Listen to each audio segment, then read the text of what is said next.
হরে কৃষ্ণ, সুপ্রভাত। আমরা এখন যাচ্ছি গঙ্গা স্নানে। যাওয়ার পথে আমাদের এখন ওখানে পড়বে কৃত্তিবাস আদে হরিদাস ঠাকুরের ভজন কুটির। চলুন আমরা ভিতরে প্রবেশ করছি।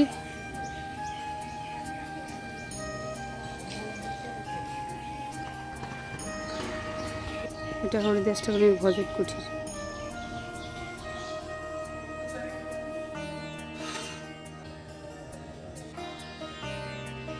এই যে নামাচার্য হরিদাস ঠাকুরের মন্দির।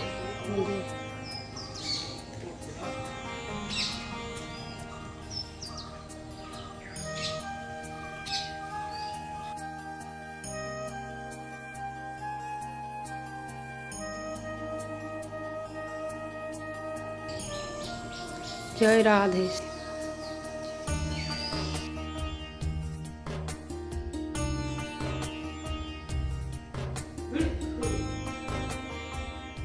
এখানে কৃত্তিবাসীরা জন্মবিজ্ঞান, পরবর্তীকালে এখানে অস্থি সমাধি ওনার দেওয়া হয়।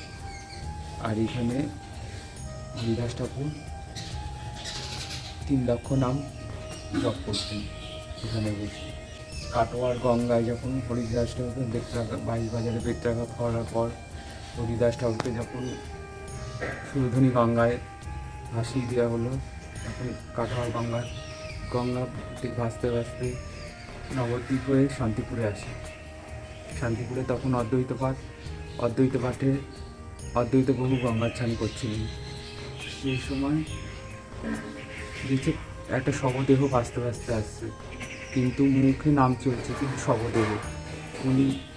উনি চোখ বলে বুঝতে পারলেন এ তো সাধারণ মানুষ নয়, এ তো স্বয়ং ব্রহ্মা।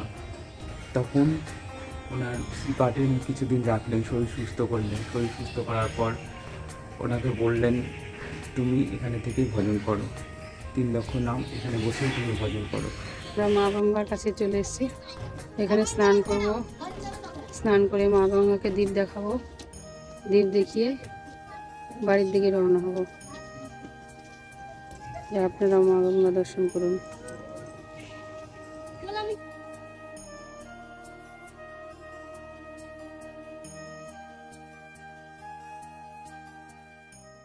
হরে কৃষ্ণ। আমরা চলে এসেছি আবার বিকেলবেলা।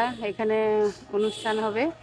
এখন আমরা জগন্নাথ দর্শন করব। এখানে অনুষ্ঠান হবে, সন্ধে আরতি হবে, এগুলো দর্শন করব, তারপরে আনন্দ করব। আপনারাও আমাদের সাথে আনন্দ করুন এবং